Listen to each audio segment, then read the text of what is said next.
Mais l'Ecclésiaste nous enseigne où nous trouvons le véritable sens de la vie aussi. La crainte de Dieu, l'obéissance à ses commandements et de vivre une vie pleine de sens. Donc ici, ce matin, on va aborder chapitre 1 à 11. Je vais le lire ensemble avec vous. Donc chapitre 1, verset 1. Parole d'Ecclésiaste, fils de David, roi de Jérusalem. Vanité des vanités, dit l'Ecclésiaste. Vanité des vanités, toute est vanité. Quel avantage l'être humain retire-t-il de tout le travail qu'il fait sous le soleil? Question importante pour le reste du livre. Une génération s'en va, une autre vient et la terre subsiste toujours. Et puis, versets 5 à 7, on a les 3 cycles de vanité de la création. Le soleil se lève, le soleil se couche. Il soupire après le lieu d'où il se lève de nouveau. Le vent se dirige vers le midi, tourne vers le nord, puis il tourne encore et reprend les mêmes circuits. Observez la vanité de la création. Tous les fleuves vont à la mer et la mer n'est point remplie. Il continue à aller vers les lieux où il se dirige. Maintenant, on a vu les 3 cycles de vanité de la création comme une toile de fond sur le strate de la vie d'humanité. Maintenant, on va voir 3 cycles de vanité pour l'humanité. Regardez avec moi, verset 8. Toutes choses sont en travail au-delà de ce qu'on peut dire. L'œil ne se rassisait pas de voir et l'oreille ne se laisse pas d'entendre. Ce qui a été, c'est ce qui sera, et ce qui s'est fait, c'est ce qui se fera. Il n'y a rien de nouveau sous le soleil. Les cycles de vanité d'humanité. S'il est une chose dont on dise, vois ceci, c'est nouveau. Cette chose existait déjà dans les siècles qui nous ont précédés. On ne se souvient pas de ce qui est ancien et ce qui arrivera dans la suite ne laissera pas de souvenir chez ceux qui vivront plus tard. La leçon principale de notre passage ce matin est ceci. Puisque la portée de notre travail sans Dieu est éphémère, glorifions-le par l'œuvre de nos mains. Donc je répète, puisque la portée de notre travail sans Dieu est éphémère, glorifions-le par l'œuvre de nos mains. Donc, regardez avec moi chapitre 1, verset 1. Parole d'Ecclésiaste, fils de David, roi de Jérusalem. Donc, la formule parole de nous introduit à la littérature de sagesse. Et le mot, en fait, on a déjà les choses à étudier dans le 2e mot du livre d'Ecclésiaste. C'est quoi le sens de ce mot Ecclésiaste?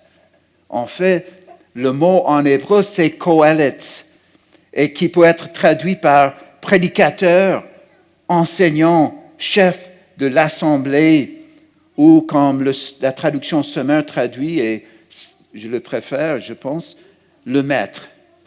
Le maître. Le mot, en fait, traduit ecclésiaste, vient du mot qui parle de l'assemblée. De l'assemblée, en fait, ecclésia. Est-ce que le mot ecclésia nous dit quelque chose? Ça part de l'Église.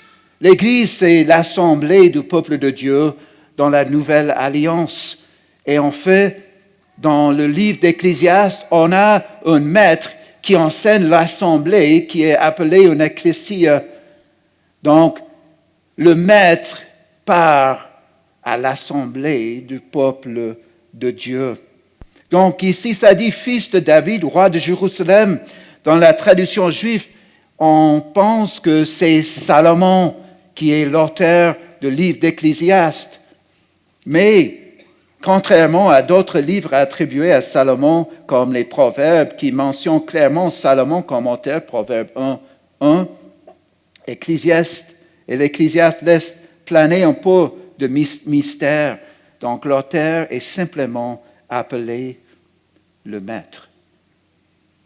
Mais nous sommes ses élèves ce matin. Nous sommes les élèves du maître qui part à l'Ecclésia. Verset 2, vanité des vanités, dit l'Ecclésiaste, vanité des vanités, tout est vanité.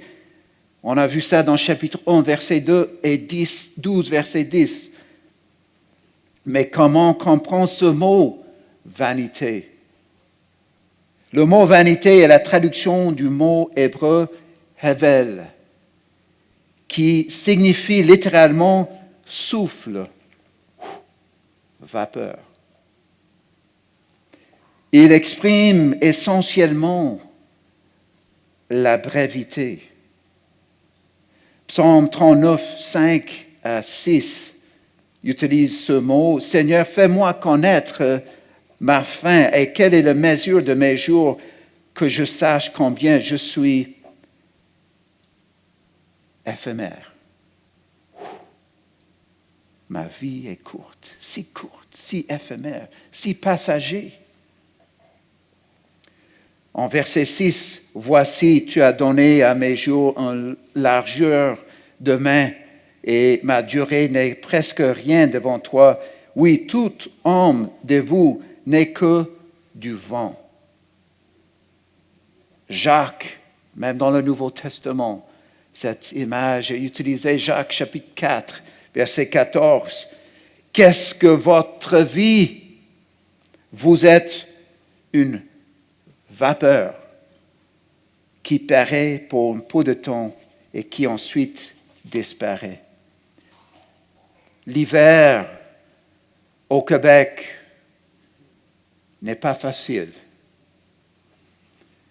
Quand on sort un matin froid, on voit une vapeur pour quelques secondes et puis ça disparaît.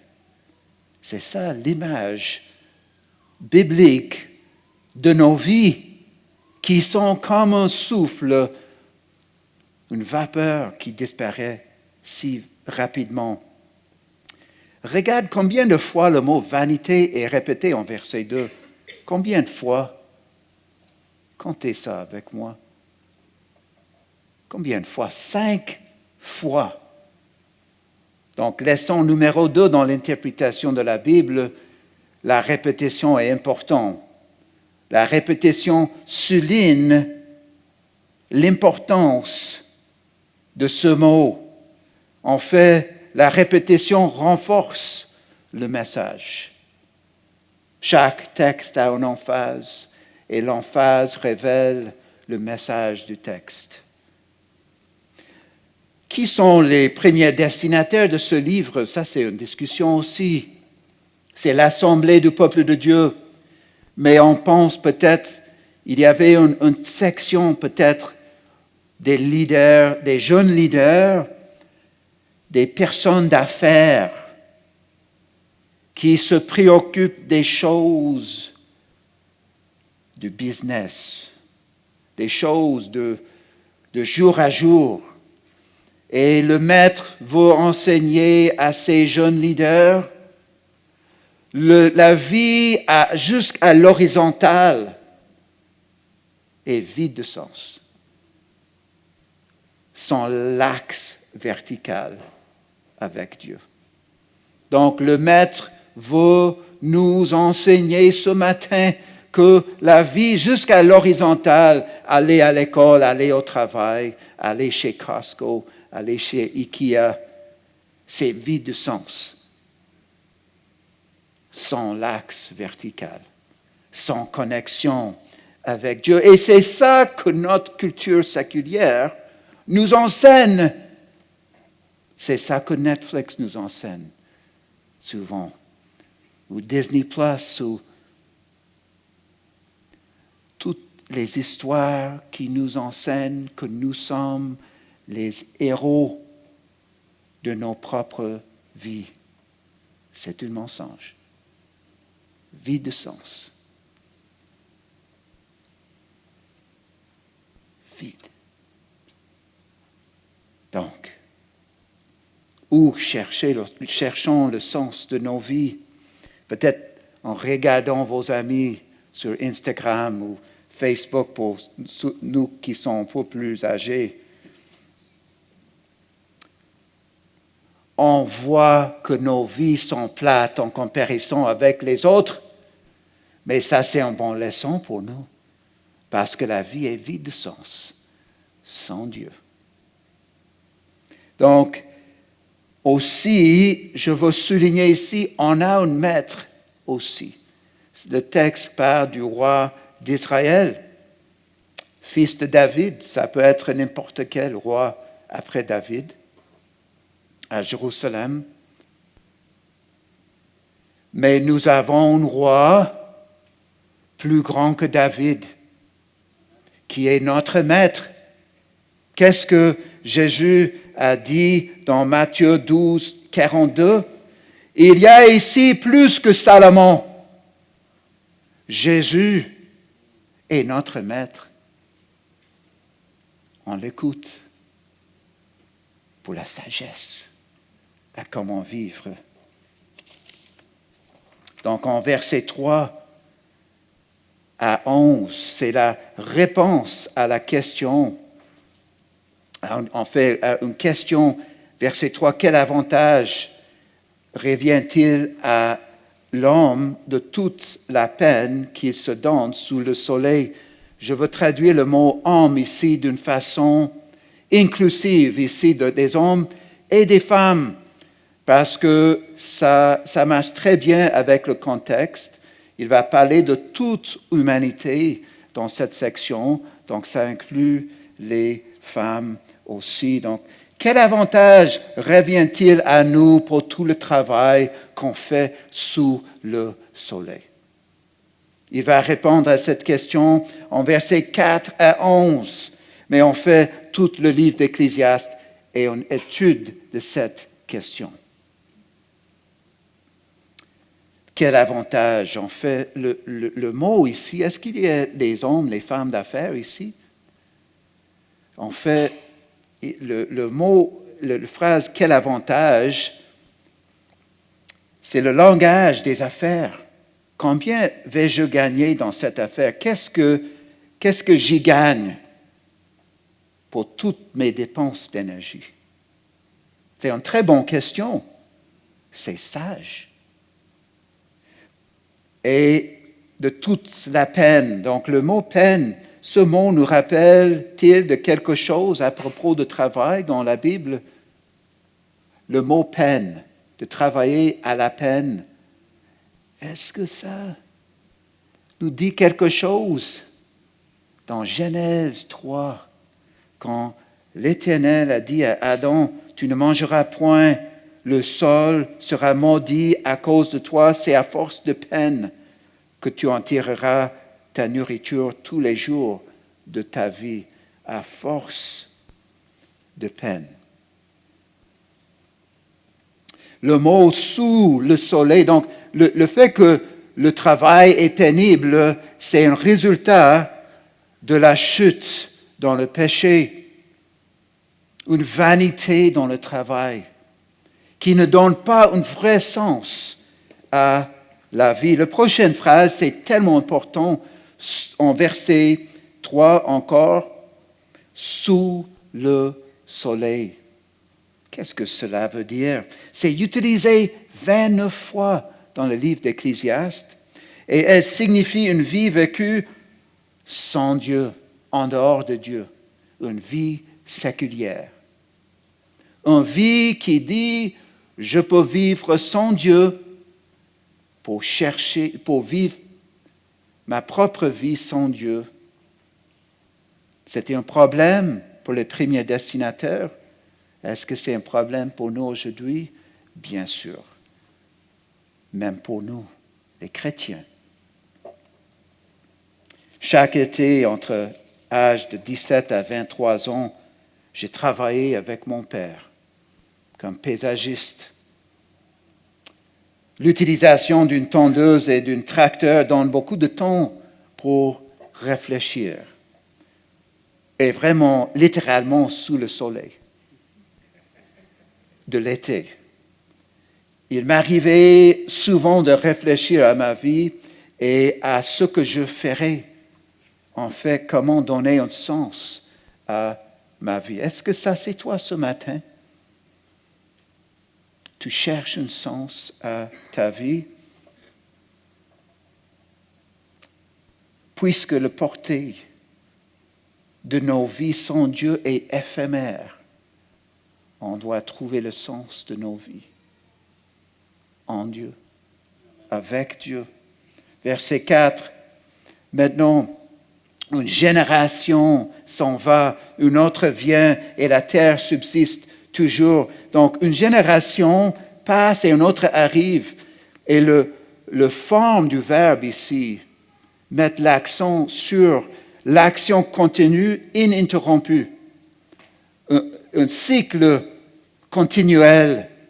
Une génération s'en va, une autre vient et la terre subsiste toujours.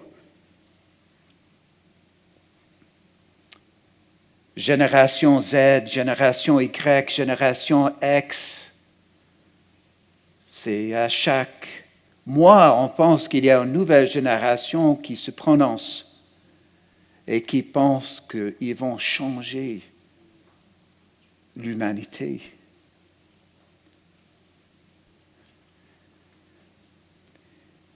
Notre génération disparaîtra. Les bénéfices de notre travail durent relativement peu de temps, de 10 à 50 ans, puis nous et notre génération disparaîtrons. Toutes les réalisations que nous pensons que notre génération a accomplies disparaîtront, comme une vapeur en plein hiver, une vapeur passager. Tout ce que nous possédons va disparaître aussi.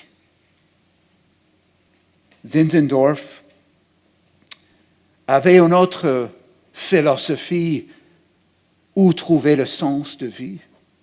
Et c'est ceci, prêchez l'Évangile, mourez et soyez oubliés.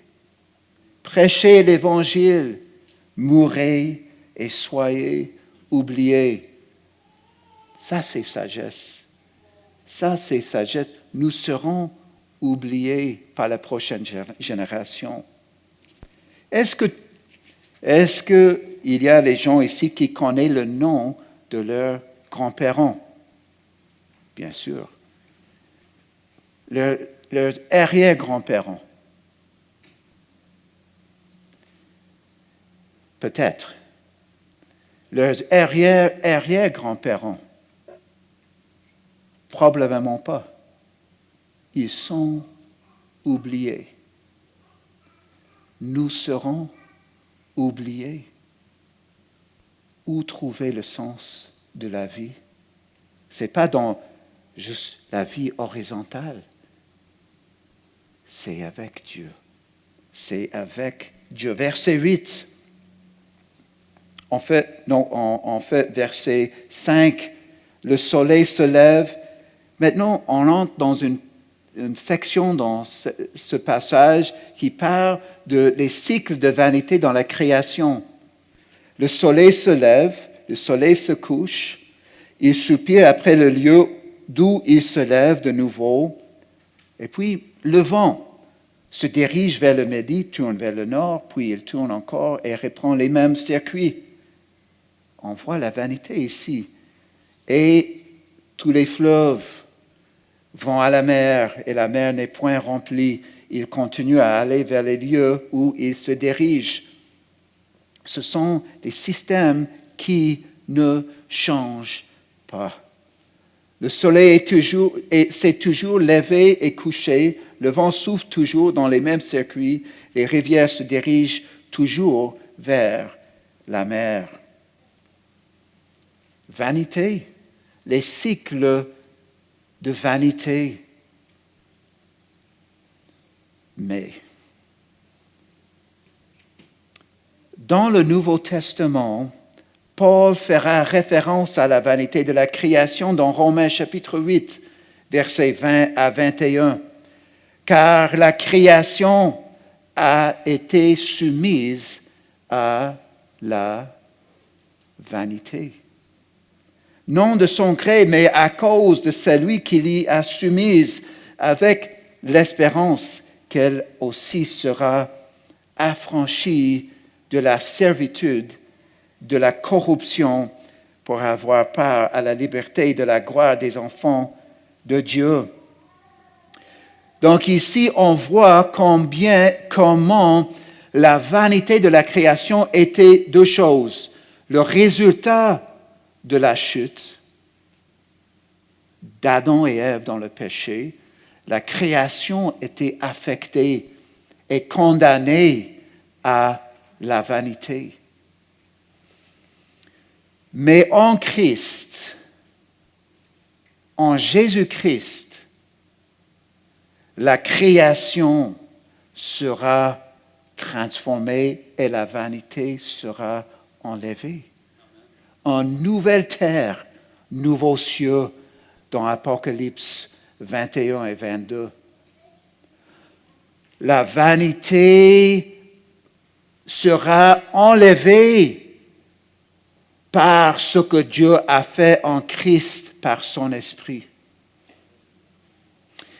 Avec la venue de Christ, non seulement les hommes, les femmes, les garçons et les filles seront sauvés de la vanité de la vie vécue sans Dieu, la création sera délivrée de sa vanité par Christ aussi. Maintenant, en verset 8, comme la création a des cycles invariables de vanité, l'humanité a les siens. Donc, on peut voir la création comme le toile de fond des acteurs au théâtre de la vie. Nous, les humains, sommes des acteurs. Et le toile de fond, c'est la création qui est dans la vanité continuelle en attendant ce que Christ va faire à cause de sa mort et la puissance de sa résurrection pour renouveler tout l'univers. Mais à la toile de fond de ces choses, de la création, la vanité de la création, on a l'humanité. L'humanité, avec ses propres cycles de vanité, toutes choses, verset 8, sont en travail au-delà de ce qu'on peut dire, une vanité des mots. Au-delà de ce qu'on peut dire, on ne sait pas quoi dire. L'œil, on a la vanité des bouches. L'œil ne se rassisait pas de voir et l'oreille ne se laisse pas d'entendre. On a vanité avec les paroles, les yeux et les oreilles. Vanité. Est-ce que nous voyons la vanité dans les paroles, les yeux et les oreilles aujourd'hui? J'ai une question, est-ce que l'œil ne se rassisait pas de voir? Sur YouTube Shorts, est-ce que tu es jamais rassisé? TikTok, les vidéos, les yeux ne se rassissaient pas de voir. C'est vrai ici, c'est vrai aujourd'hui. C'est vanité, éphémère, pure folie. Le sens de la vie ne se trouve pas sur un écran, ne se trouve pas par les yeux, mais en relation avec Dieu. Ce n'est pas de ce qu'on dit, ce qu'on voit, ce qu'on entend. Est-ce que l'oreille ne se laisse pas d'entendre? L'oreille est toujours ouverte à écouter une autre chose, une autre song, autre artiste. Mais c'est éphémère, passager, vide sens véritable de la vie. Dans plusieurs études, les utilisateurs adolescents et jeunes adultes qui passent le plus de temps sur Instagram, Facebook et d'autres plateformes se sont révélés avoir un taux de dépression déclaré nettement plus élevé, entre 13 et 66%, que ceux qui passent le moins de temps. Je me sers moi aussi facilement de mon iPhone quand je suis ennuyé. Mais des études ont montré que des applications comme Facebook, TikTok, Instagram sont clairement conçues pour créer une dépendance, un coup de dopamine, une illusion de sens à la vie. Une illusion avec des yeux et des oreilles, c'est de la vanité. Versets 9 à 10. Ce qui a été, c'est ce qui sera, et ce qui s'est fait, c'est ce qui se fera. Il n'y a rien de nouveau sous le soleil. S'il est une chose dont on dise, vois ceci, c'est nouveau, cette chose existait déjà dans les siècles qui nous ont précédés. Ici, nous avons un manque d'originalité. Chaque génération pense qu'ils sont originaux, qu'ils ont créé quelque chose de nouveau. Mais notre texte ici ne parle pas du fait que dans la révolution industrielle, il y avait des changements dans les choses. Dans la révolution technologique, on a les iPhones maintenant. Ça ne parle pas de ça, ça ne parle pas du fait de la technologie, mais ça parle du fait qu'il n'a pas une idée nouvelle qui donne un véritable sens à la vie. Il n'a pas une nouvelle idée qui donne un véritable sens à la vie. Tout est vanité. Il n'y a rien de nouveau sous le soleil. Sous le soleil, il n'y a rien de nouveau qui donne un véritable sens à la vie. Tout est une illusion. Verset 11. On ne se souvient pas de ce qui est ancien et ce qui arrivera dans la suite ne laissera pas de souvenir chez ceux qui vivront plus tard. Le Maître dit à son public d'origine et à nous-mêmes que nous oublions ceux qui sont morts et que nous serons oubliés. Donc, c'est quoi la réponse à la question soulevée par le Maître en chapitre 1, verset 3? Quel avantage revient-il à l'homme de toute la peine qu'il se donne sous le soleil? C'est quoi la réponse? La création a des cycles de vanité. Les humains ont leur propre cycle de vanité et ils seront tous oubliés. Donc, la réponse est ceci. Puisque la portée de notre travail sans Dieu est éphémère, glorifions-le par l'œuvre de nos mains. Donc, en dehors de Dieu, nous sommes capricieux, sans originalité et oublieux. Mais avec Dieu, avec l'axe vertical, maintenant, l'axe horizontal, les choses de la vie, l'école, le travail, ne donnent pas un véritable sens à la vie. On a besoin de l'axe vertical avec Dieu, connexion avec Dieu. Regarde combien connexion avec Dieu donne un sens au travail, un sens à l'école, un sens dans tous les aspects de nos vies. Premièrement, avec Dieu en Christ, nous sommes rendus nouvelles en 2 Corinthiens 5, 17. Si quelqu'un est en Christ, il est une nouvelle création. Les choses anciennes sont passées. Voici, toutes choses sont devenues nouvelles. La vanité est brisée dans nos vies. en Christ. Deuxièmement, notre travail n'est pas vain en Christ. Sans Christ, notre travail est vanité et éphémère, mais en Christ, regarde ce que 1 Corinthiens 15, 58 dit. Ainsi, mes frères et sœurs bien-aimés, soyez fermes, inébranlables, travaillant de mieux en mieux à l'œuvre du Seigneur, sachant que votre travail ne sera pas vain dans le Seigneur. Et aussi, il y a une satisfaction dans la vie, au travail, dans n'importe quel travail, à l'école, à l'université,